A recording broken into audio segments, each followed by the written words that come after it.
Pokračujeme v sérii prednášok, poslednými dvoma v rámci bloku Lightning Talks. Predposlední prezentujúci budú Katka a Martin z projektu Visible Data, ktorý je na Slovensku možno trochu netradičný tým, že umelci, respektíve ľudia, ktorí pôsobia mimo nejakej investigatívnej, novinárskej alebo programátorskej scény, sa rozhodli, že sa pozrú bližšie na to, ako sa financuje kultúra a že sa na to pozrú formou vizualizácií a v podstate prakticky takmer iba vizualizácií. Čiže Katka a Martin teraz porozprávajú v krátkosti niečo o tom, na aké problémy narazili pri tvorbe svojho projektu visibledata.info a ako sa tieto problémy naučili riešiť a čo nové pri tom zistili. Dobrý deň, ahojte. Takže my sme zo združenia Open Design Studio, sme dizajneri teda a toto je jeden z našich najaktuálnejších projektov.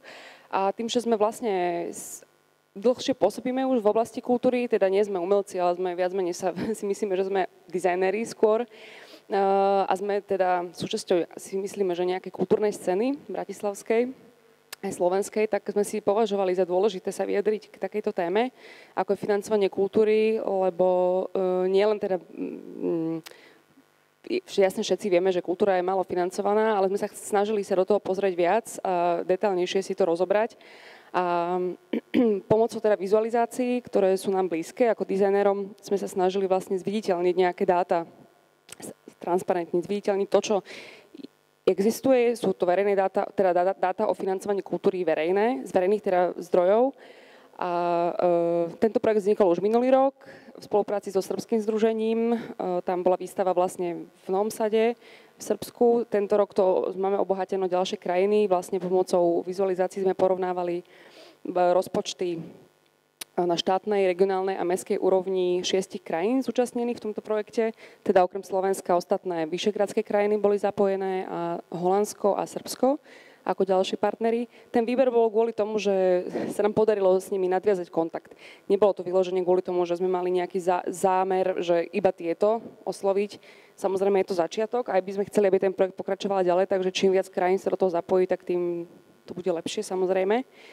Ale zase je to dobré, lebo môžeme porovnať centrálnu Európu a juhovýchodnú, aj teda mimo EÚ, krajina Srbsko teda, a Holandsko, ktoré nejakým spôsobom už kontinuálne kultúru rieši, aj kultúrnu politiku.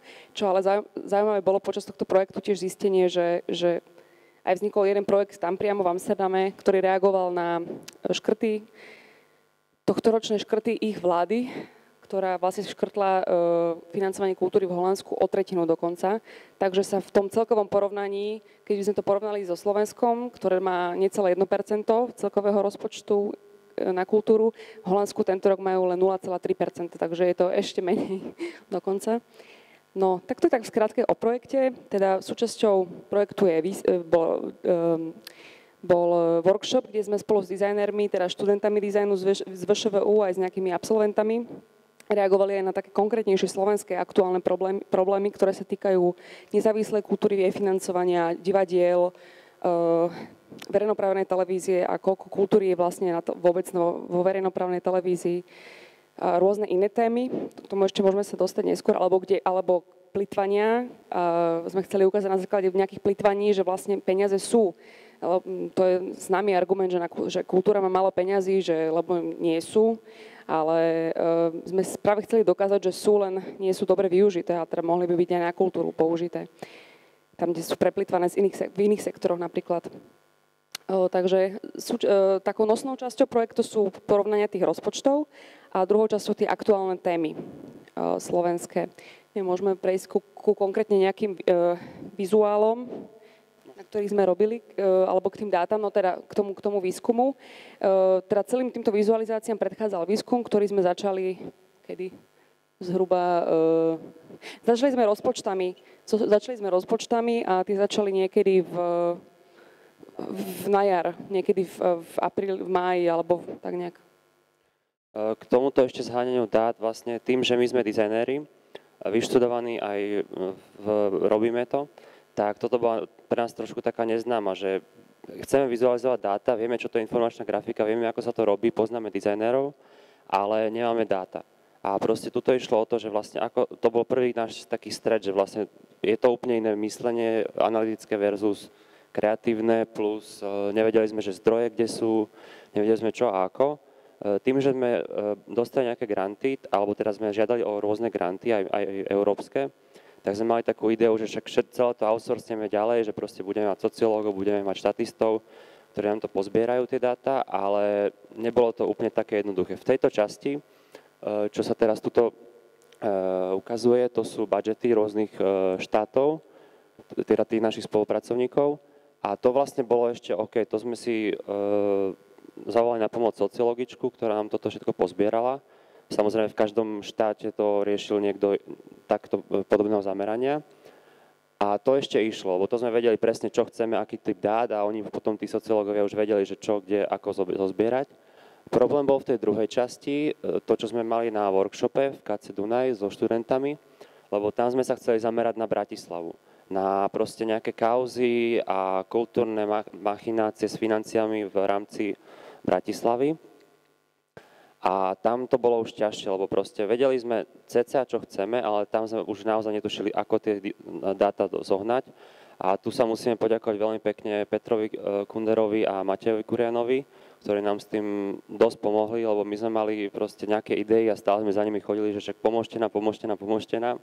Ale nebolo to tak, ako sme si mysleli, že nám proste to celé vyrobia, ale nám dosť nás tak pekne posúvali ďalej po tej našej ťažkej stezke, takže nakoniec sa nám to podarilo. A môžeme o konkrétnych riešeniach, teraz Katka bude klikať. Mali sme nakoniec vlastne 6 tém. Toto je napríklad téma o témach v podstate kultúrne domy. Venuje sa to kultúry v Bratislave a zameriava sa to na kultúrne domy. To znamená, že nemáme tu v podstate niečo ako taký všeobjímajúci kultúrny dom a niečo možno ako Kunsthal alebo proste niečo, nejaké kultúrne centrum, ktoré by všetko zastrešovalo, ale máme také rozdrobené rôzne DK, ako ich každý poznáme zo svojho sídliska. A vlastne zanalizovali študenti na základe našich údajov to, že aký program, za koľko peňazí a v akom časovom horizonte robia tieto rôzne DK. Teda tuto máme v podobe prehľadných ikoniek. A vyšli tam naozaj prapodivné veci, že okrem toho, že rôzne seniorské akcie a jazykové kurzy, jogy a výročné nejaké pre jubilantov cez nejaké hudobné akcie alebo karaoke alebo už hocičo proste, že vlastne na toto idú naše peniaze, že toto dáva z rozpočtu Bratislava na tieto jednotlivé kultúrne domy a toto je ten program, že je to akože dobre, máme kultúru, stojí nás toľkoto 280 000 eur a je to dobrá kultúra, nie je to dobrá kultúra, proste uvidíme, neviem. Tie peniaze sú vlastne, to je rozpočítané na mesiac. Takže, ale celkovo, keď sme spočítali, koľko ide vlastne na tieto domy kultúry v Bratislave, tak sme došli k číslu 3 700 000 niečo eur. A táto suma je vlastne... Je to vlastne spriemerované. Nemali sme presné údaje úplne na každý mesiac a sú samozrejme iné a k tomu sa nedá dostať, že ktorý dom kultúry koľko dáva presne každý mesiac na svoj program. Bolo všeobecne ťažké dostať od nich tie rozpočty. My napríklad nemohli sme sa dostať priamo k ním, k tým domom kultúry, k riaditeľom, aby nám vlastne sprístupnili ich vlastné rozpočty, ale sme získali od mestských častí, koľko mestské časti pridelujú týmto mestským tým kultúrnym domom. Takže z toho sme vlastne museli vychádzať. No. Takže aj táto vizualizácia predstavuje vlastne ako keby mesačný program vybratých týchto kultúrnych domov. Alebo teda skoro všetky sú tam, áno, všetky.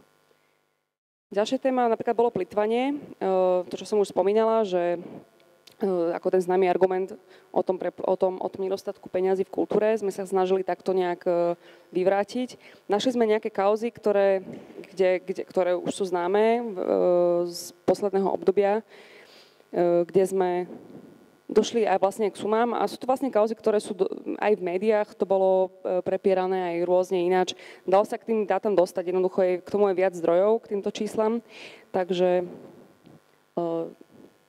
vznikli takéto plagáty, ktoré ukazujú celkovú sumu z nejakej kauzy alebo nejakého tendra a koľko bolo v tej kauze preplitvaných. A dizajneri to vyriešili tak, že urobili taký vystrihovací plagát vnútri vlastne. Je to presne percentuálne podľa tých sum, ten plagát spravený, že tá plocha, ktorá je definovaná v strede, to plytvanie, tak je vlastne presne vypočítaná jej plocha podľa toho preplitvania v porovnaní s tým celkom, s tou celkovou sumou. Že vlastne tieto plagáty sú samé o sebe vizualizáciami. Je tam reálne tá veľkosť toho kruhu podľa tých reálnych preplitvaných peňazí a toho vzťahu. No a ich vlastne zámer je, že to chcú vystrihávať a potom lepiť samostatne ako keby. Je tam aj miesto na dopísanie, tuto dole, že čo by za tie peniaze urobil občan za to preplitvané v rámci kultúry, hej, že na čo by to mohlo ísť. My sme nechceli dávať nejaké naše riešenia, skôr tú otázku nejak postaviť v širšej verejnosti, ktorá by sa mohla zapojiť potom do tej diskusie ako takej. To je nejaký ďalší príklad? Toto je napríklad o divadlách, že dali sme si zistiť teda, že ako sú financované divadla, že koľko ide na ne zo štátneho rozpočtu, z kraja, z mesta a zo štátu. A vlastne tam vyšli pekné údaje, že koľko za tie peniaze dokážu robiť predstavení, koľko majú divákov, koľko vlastných predstavení urobia. A táto skupina to poňala tak, že si vyrobili vlastné takéto nejaké formulky a prepísali si to tak, napríklad tento plagát hovorí o tom, že koľko predstavení v roku 2010 sa odohralo v divadle za dotáciu 10 000 eur. A tam je to vlastne ukázané, že napríklad že to najviac to robí Radošínske divadlo napríklad. Že napríklad v strede, SND by malo byť niekde v strede, áno. SND je toto úplne stredné a to vlastne za tých 10 000 eur urobí veľmi, veľmi málo oproti napríklad Radošíncom. A že takéto zaujímavé pomery tam našli, že nebolo to len proste zobrané, že tak za toto, že máme toľkoto divákov a neviem čo, ale tuto napríklad je, koľko divákov by navštívilo za 100 eur z verejnej dotácie. Zase to vychádza, že Radošinci majú najviac a divadlo je učupené v strede, národné. A ešte tretí plagát spravili k tomu, že koľko ľudí by zamestnalo divadlo v roku 2010 z verejnej dotácie v hodnote priemernej ročnej mzdy. Lebo tam boli tiež náklady vlastne, že koľko majú zamestnancov interných, koľko majú externých a to všetko si títo ľudia spriemerovali. Čo dávalo úplne vlastne takýmto prístupom mi to vlastne dávalo úplne iné reverzné ako keby formy, že nie vždy to divadlo národné je najväčšie, ale to je práve to najmenšie a čím menšie divadlo, tak tým je väčšie na tom plagáte. Toto je napríklad, zistili sme aj to, že keďže máme tie partnerské krajiny, tak sme zisťovali v Slovensku, v Čechách a v Srbsku a porovnali sme týždenný program televízie. Že koľko tam je vlastne kultúry. Rozdielilo sa to na ten týždeň, pondelok, útorok, streda, štvrtok, piatok, sobota, nedeľa. A vlastne normálne sa zistilo podľa programu, že koľko priestoru venujú kultúre. Že či sú to už reprízy, či sú to nejaké reportáže, dokumentárne veci. A bol to 1. októbrový týždeň. A týmto veľmi jednoducho vlastne zvizualizovali ten pomer. Že keď tie plagáty sú napríklad teraz na tej výstave v PF Galérii, na Panenskej, tak tam to vidíte pekne vedľa seba a je to celkom zaujímavé. Ešte majú to tak rozdelené, že niečo je biele, niečo je šedé, niečo je čierne a to je vlastne o tom, že či je to reprizované, či je to nové, či je to staré, staršie ako 2010, alebo je to v rámci roku 2010, či sa to opakuje, či je to nové, takže takto to funguje. Vlastne vidíme ten pomer a nevidíme to v číslach, tabulkách, ale vidíme to takýmto spôsobom.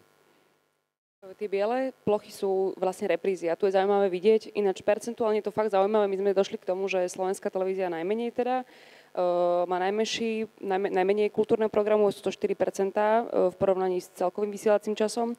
Česká televízia, myslím, tam bolo 6% celé niečo a srbská má dokonca najviac, 7% niečo a má najviac aktuálnych taktiež.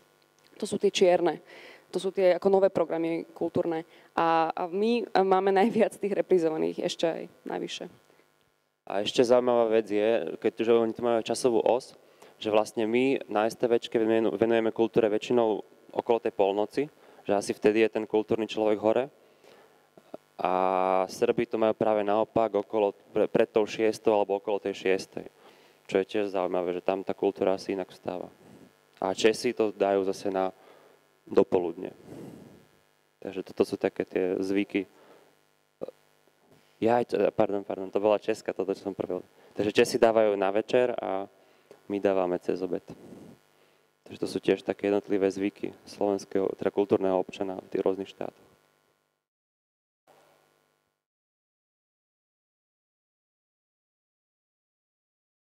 A ešte samozrejme sme si nemohli odpustiť tému Kunsthalle. A toto spracoval Martin Jenča, žltý, teraz Milku. A vlastne na základe zresearchovaných článkov o tom, ako pôsobilo, ako proste išlo Kunsthalle od toho roku 2007. 7 sa začala aktivita, myslím. Hej, nie, 2002, pardon. Nie, 2007, hej, 2007. Že vlastne stále to išlo tak, že menili sa ministri, dosť sa menili ministri a stále sa proste išlo návrh a poverenie, príprava, potom zase návrh, potom zase nejaké prísľuby, potom zase sa to celé stoplo, zase úvahy, listy otvorené, že vlastne taký timeline spravil z toho celého Kunsthalle, že ako to vlastne funguje. To je 2007, no. 97? To je 2007. Dobre, tak 97, OK, whatever. A teraz sme tuto, posledná vec bola v novembri 2010 a vlastne, že kam to ide ďalej, že 13 rokov celkom. K tomuto sme nemali vlastne iné dáta, len taký príbeh a preto vlastne je takýmto spôsobom zvizualizovaný. Nedalo sa to úplne presne podľa čísel nejak zobraziť. Ani sme k tomu vlastne nemali nejaké konkrétne čísla. Vlastne bola to len taká story o tej Kunsthalle, takže preto to vyzerá tak, jak to vyzerá samozrejme. Niektorým tým témam, tým, že sme nemali úplne kompletne dáta, aké by sme chceli mať, mali sme to časovo dosť ohraničené. Aj tým, že sme vlastne dizajneri, ani sme možno nevedeli presne naformulovať a pre tých ľudí, ktorí už nám tie údaje potom fyzicky zháňali, že ako presne by sme to potrebovali. To sme potom samozrejme zistili, až keď sme tie dáta mali a už keď sa malo s nimi robiť niečo, tak sme vtedy zistili, že nám aj kopec vecí chýbalo. Takže ale v rámci tých možností, ktoré sme mali, sme došli k týmto nejakým vizualizáciám. To je asi tak všetko a potom ešte v tých novinách, čo tu všetci máte pred sebou, to je vlastne aktuálny katalóg k tomu katalógu, aktuálny katalóg k projektu. A tam vlastne máte tú druhú vec, tieto budžety, vlastne, čo sa dajú na webe pozerať online. A to sú výsledky z jednotlivých krajín plus našej. A tam vidíte, že vlastne nie vždy sa to dá uchopiť veľmi elegantne, že je to veľmi čitateľné, lebo naozaj tá infografika funguje tak, že dáta sú jedna vec, grafika je druhá vec, ale musí sa to tak skombinovať, aby to proste naozaj fungovalo na prvý pohľad, aby ten človek proste mal záujem tie dáta študovať. Napríklad niektoré návrhy sa podarili lepšie, niektoré horšie, ale to je naozaj o tom, že to je veľmi špecifická disciplína. Ja. To si môžete porovnať sami, alebo teda popozerať. Tu sa ešte dá, je to taká vec, že môže sa pridať ďalšia vizualizácia na porovnanie, ďalšia krajina, alebo to môže byť ten istý budget, inou vizualizáciou zvizualizovaný, môže sa s tým každý pohrať a pozrieť si to. Tam sa dajú ľahko vlastne porovnávať tie rozpočty. Samozrejme, je tu taká položka, že real budget, planned budget, tak dá sa porovnávať aj, keď v budúcnosti budú tie dáta pribúdať sem, tak sa dá porovnávať, koľko bol plánovaný budget, koľko bol reálny, kde boli tie zmeny a tak ďalej. No a ešte chcem povedať k tomuto webu dôležitú vec, že my ho chceme vlastne sprístupniť úplne otvorene. Momentálne tiež je sprístupnený, dávame vždycky prístup, doteraz sme dali prístup tým organizáciám, ktoré to plnili, tými dátami, ale kľudne by sme boli radi, keby ten web naozaj žil ďalej a proste ľudia ho používali. Takže kto by mal záujem, alebo chceme rozbehnúť takú možno aj mini kampaň pre nejaké organizácie, ktoré by ho mohli používať, alebo kľudne aj verejná správa. Tie vizualizácie sú také niektoré viac umeleckejšieho charakteru, nie sú možno až tak čitateľné, ale nemyslíme si, že myslíme si, že kľudne môžu fungovať niektoré z nich aj pre bežného diváka. Je tu potom aj taká vec, že dá sa vlastne aj tie vizualizácia vytlačiť cez tento button print. Ups. Čo sa stalo? Bol problém so sťahovaním tých vizualizácií, že v akej forme to stiahnuť, v akom formáte. Tak sme to vyriešili tak, že vlastne dá sa to ako print screen vytlačiť, dá sa to nazoomovať. Takže je to vlastne v JavaScripte naprogramované. Ak sa môžem vstúpiť do vašej prezentácie že otázkou, tak by ma zaujímalo, vy ste sami pripustili, že nie ste analytici a že ste skôr dizajnéri a že bol problém trošku na tej dátovej strane. A prezentujete niečo, čo pôsobí ako dojmom, že veľmi hotového produktu. Do akej miery viete garantovať, že tie dáta sú správne alebo správne interpretované z vašej strany, že či tam nemôže dochádzať k takým omylom, že možno ľudia získajú nie celkom presný dojem o stave veci? No my hlavne všetkým tým plagátom, aj k týmto dátam, aj teda k týmto rozpočtom na webe napríklad, uvádzame aj sourcy všade. Takže aj tým, že vôbec uvádzame tie sourcy, tak chceme vlastne nejakým spôsobom dokázať, že to nie sme si nevymysleli, že teda pri tých budžetoch to je jednoduché. Potom pri tých témach, čo sme robili, tam je to, vždycky je to ale problém pri vizualizáciách, že čo si človek vyberá, aby čo povedal. S tým sme sa vlastne my stretli, že dá sa veľmi ľahko zmanipulovať divák, že čo s čím porovnáme. No. A to je taká záľudná vec, no. Ako my sme sa snažili tomu vyhýbať, aj keď sme mohli byť brutálnejší a mohli sme si povyberať také informácie, ktoré by nám možno ešte dokonca viac pomohli v tom, čo sme chceli povedať, ale už by to zaváňalo takou manipuláciou, takže toho sme sa chceli vyhodnúť. No.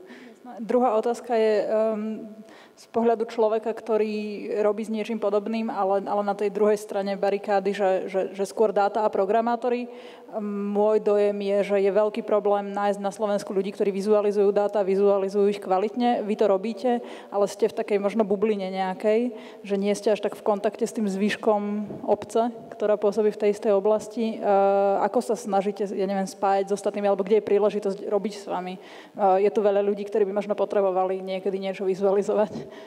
No, zatiaľ sme nejak veľmi sa nestretli s takými ľuďmi. Možno, že minulý rok tiež na tejto akcii Hackday tam bola príležitosť napríklad, jeden vlastne z našich členov združenia a organizátorov tohto projektu, Braňo Matis, on bol účastníkom toho workshopu, čo ste robili minulý rok. Tak napríklad takto sa dá. Vy robíte nejaké svoje akcie, kde sa snažíte sa možno, že že pozoznamovať aj s inými ľuďmi, ktorí by vám vedeli dať iné pohľady na tie dáta? Lebo ten, čo som zaregistrovala, tak bol iba nejaký workshop pre študentov VŠVU, hej? K tomuto projektu zatiaľ bol len workshop teda, kde sme pozvali vlastne tým, že na Slovensku nie sú špecialisti, dizajnéri, ktorí sa venujú informačnému dizajnu, tak sme pozvali si z Holandska priamo štúdio Katalog 3, vlastne 2 členov, zakladateľov tohto štúdia, ktorí sú naozaj vo svete proste jedni z najlepších, alebo teda špecialistov vo vizualizácii dát. Takže oni vlastne robili tento workshop, z ktorého outputy sú vlastne tie plagáty čierno-biele na tie témy. Takže takto sme si my pomohli, lebo na Slovensku ako tomu sa v podstate skoro nikto nevenuje nejak špeciálne. Ani na škole sa to špeciálne nevyučuje, takýto typ grafického dizajnu. Ono je to totiž to veľmi špecifická disciplína, aj keď sa to povie, že dizajn ako dizajn, ale naozaj to, že tam sú proste tie reálne dáta, ktoré proste niečo hovoria a aby to ten človek naozaj videl veľmi jednoducho a prehľadne, aby sa to ani nemanipulovalo, tak je to dosť zložité urobiť. Ako uvidíte v tých novinách, že vlastne tie výsledky nie vždy sú napríklad také, ako by mohli byť, lebo proste ten človek to neuchopil z toho informačného hľadiska, ale z toho dizajnového hľadiska. Rozumiem a ďakujem za odpoveď. Pre mňa stačí, len by som vás vybídla, aby ste sa čo najviac možno snažili kontaktovať práve s programátormi a s analytikmi. Asi to bude prospešné obojstranne, si myslím, v tejto situácii. Určite, však preto tu napríklad teraz ten projekt vznikol a preto tu sme, že proste tým pádom sa môžeme nejakom networkovať a sme tu. Ak sú nejaké otázky ešte z publika, tak teraz je ten čas. nie sú. Ešte som sa povedať, že okrem kultúry tento projekt je vlastne nejaká umbrella, Visible Data. A je ambícia aj s tým ďalej, že možno aj na nejaké iné sektory sa pozrieť, že kultúrou sme začali, to nám je najbližšie a to je taká najpalčivejšia téma, čo si my myslíme, lebo sme v tom vlastne aktívni. Ale napríklad to školstvo by bolo zaujímavé tiež vizualizovať, alebo iné témy. V Srbsku napríklad idú vizualizovať privatizácie. No.